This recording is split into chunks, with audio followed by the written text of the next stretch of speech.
Hey everyone, this is Libertarian Black Man. Hypocrisy in politics is unfortunately the standard today when it comes to whether or not we should be believing what comes out of the mouth of our legislators and executives. But when it comes to a healthcare law that was passed 8 years ago, the Republican Party has been especially hypocritical on provisions that the healthcare law gave us, such as the mandated covering of people who have pre-existing conditions and want to buy health insurance. Specifically, this healthcare law was called the Patient Protection and Affordable Care Act, also known as Obamacare, and it did not receive any Republican votes when it was passed back in 2010. This law imposed new regulations on the health insurance industry, including, but not limited to, mandating that insurers provide coverage to Americans who have pre-existing medical conditions. It prohibited insurers from dropping people off their policies when they encounter a health situation, and it required insurers to allow the children of their parents to stay on their parents' policies until they turn 26 years old. Now, when this law got passed, it threw the entire Republican Party into a tailspin. They said that this law would raise the cost of insurance because you are forcing the insurance companies to cover more things, more medical conditions, more people with health situations that could become more expensive over time.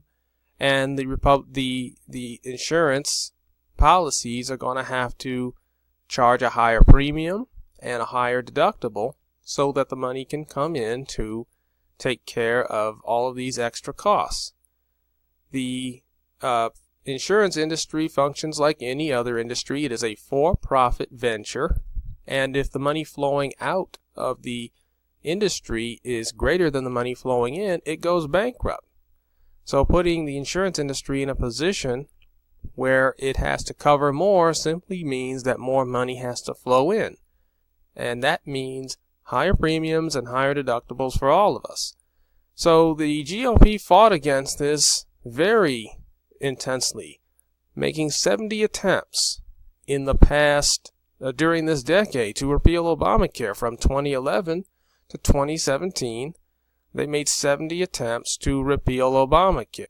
Judging by how aggressively they attempted to get rid of this law as soon as it was passed, you would think the Republicans were dead serious about it being such a bad law that every attempt needed to be very quick and be followed by another attempt in order for the law to go away. And we're talking between 2011 and 2017, the Republicans gave America 70 attempts at getting rid of this law. But what happened over time is that the Republicans ended up making a 180-degree turn from their original position, actually pledging to maintain the Obamacare provision that forces insurance companies to offer policies to people with pre-existing conditions. They are also defending the Obamacare provisions that allow children to stay on their parents' policies until 26 and allow prohibit insurance companies from imposing caps on coverage for a person's life, regardless of how much insurance they are collecting, and many other provisions that Obamacare brought us. This is hypocrisy at the highest level because the Republicans never came up with the idea of requiring people who had pre-existing conditions to be covered. This was a Democratic idea, and they fought against it tooth and nail for several years. But because it has gained popularity among people, now the Republicans want to adopt these policies as their own, even though they do exactly what they said, which is make the insurance cost more. Republicans left and right are going all out to defend the very thing that they spent so many years trying to destroy. A really important reality check tonight for so many of you being inundated with political ads. The race to the crucial midterm elections less than 2 weeks away now, and several polls showing that affordable health care in this country is the top concern. And a recent Fox News poll finding that 53% of registered voters have a favorable opinion about Obamacare. That's higher than President Trump and higher than either political party. It's left many candidates scrambling, candidates who have fought to repeal and replace Obamacare, now trying to make the argument that they're the ones fighting to save coverage of pre-existing conditions. So ABC's Mary Bruce tonight taking the questions straight to the candidates. It's the state of the race with 11 days left. Politicians listen closely. Republicans who voted to repeal Obamacare and its protections for people with pre-existing conditions are now claiming to embrace the popular provision. I'm fighting to protect pre-existing conditions, fighting for those with pre-existing conditions. Everyone agrees we're going to protect pre-existing conditions. President Trump tweeting this week, Republicans will totally protect people with pre-existing conditions. Democrats will not. But that's not true. Still, here's what the president said when he came to support the Republican candidate in Missouri. Josh Hawley will always protect pre-existing conditions. On the debate stage, Hawley said for him, this issue is personal. My wife and I have a young boy, our 5-year-old, who we learned this year has a hip bone and joint condition that is a pre-existing condition. But Hawley, who is currently Missouri's Attorney General, has joined a lawsuit to overturn Obamacare that would gut protections for people with pre-existing conditions. So which is it? Do you support these protections, or do you want to get rid of them? I want to get rid of Obamacare, and I want to have the protections without Obamacare. If you want to keep these protections, though, will you take your name off that lawsuit? No, because I want to get rid of Obamacare. The lawsuits even though Obamacare keeps those protections? Obamacare is, look, it is driving the cost of health insurance up. I guess these Republicans forgot that the reason why Obamacare is driving the cost of health insurance up is because it imposed mandates such as covering people with pre-existing conditions, among many other things, onto the insurance industry, and it has made insurance more expensive. Now they are promoting and defending those same provisions. Does anybody see the hypocrisy here? You can't have it both ways. You can't say, I want to make insurance cheaper so people can afford it, and then say, we're going to keep these mandates that force the insurance industry to cover things that are going to require them to raise premiums and raise deductibles. It can't be both getting more expensive and getting cheaper at the same time. As libertarians, we are not against insurance companies covering people who have pre-existing conditions. What we are against is the government forcing them to do so, because if they force them, then they are effectively outlawing any kind of insurer that wants to sell the cheapest form of insurance, and there is a market for that. In fact, most people would gladly have at least look for the option for the cheapest form of insurance to see if it's worth it. People know that insurance that costs less money is going to cover less, and that if it costs more money, it will cover more. Obamacare effectively outlaws cheaper insurance. If someone has the option to buy cheaper insurance but says it doesn't cover enough, it doesn't cover pediatric care, maternity care, chronic disease, prescription drugs, and all those other things, then they will simply refuse to buy it. They will seek a more expensive policy. Shouldn't we have the option? Shouldn't insurance companies have the option to offer the cheapest kind of insurance? As libertarians, that is what we want. And Republicans, which are supposed to be the party of smaller government, want the government to be more involved in healthcare relative to what it was before Obamacare. If you force the insurance companies to cover things, then it is not insurance anymore. It becomes something else, as was very well explained by George Mason University professor, economics professor, Dr. Walter Williams. I think, yes, Obamacare is, I think it's an awful tragedy for our country. But again, there are many Americans that support it.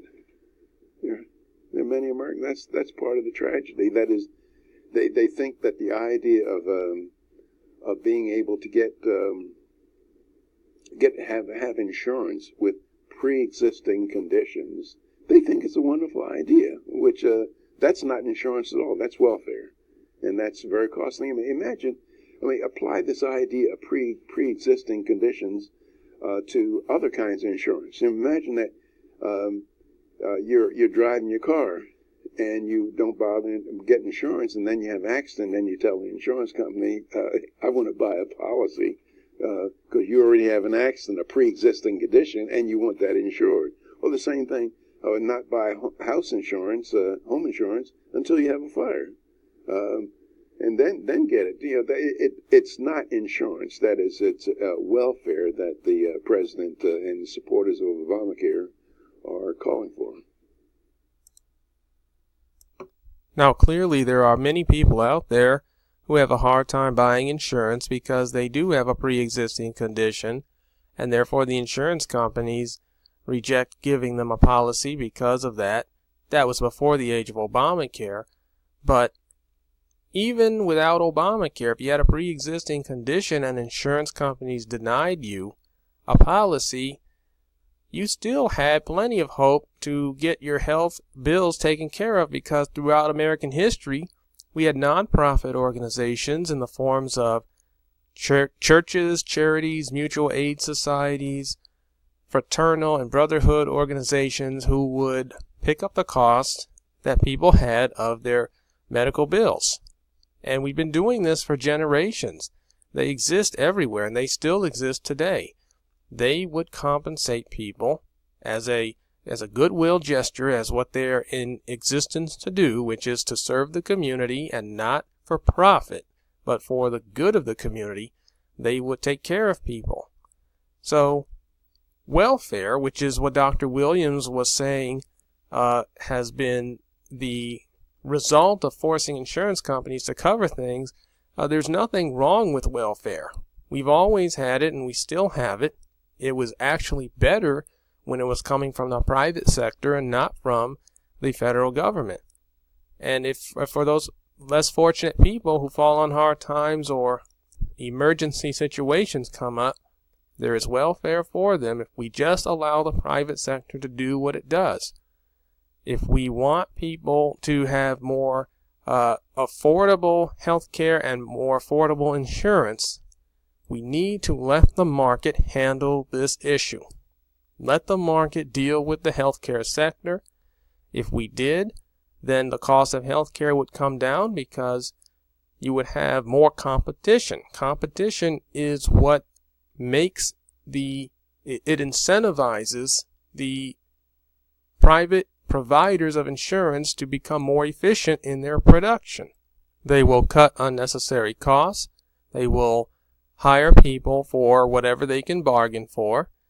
They will operate their facilities in a way that is less wasteful when it comes to capital. Also, if you get the government out of healthcare, then you get the subsidies out.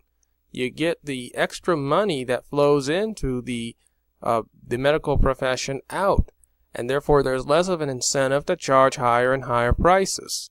Getting the government out of healthcare means reducing or eliminating the level of licensing, permitting, and rules and regulations that go along with opening a healthcare facility or hiring medical professionals, doctors, nurses, surgeons.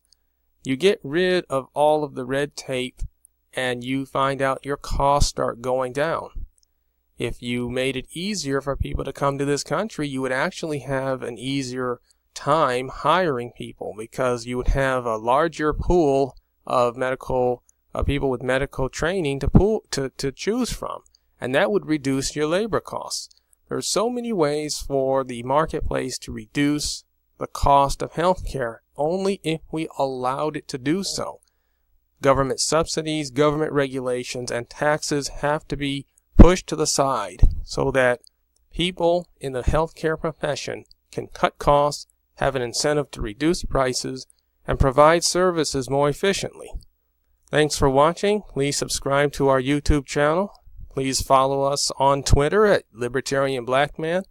Purchase my book, Say No to Big Government, My Case for Maximum Freedom, on Amazon.com for $18. and we'll see you in the next video.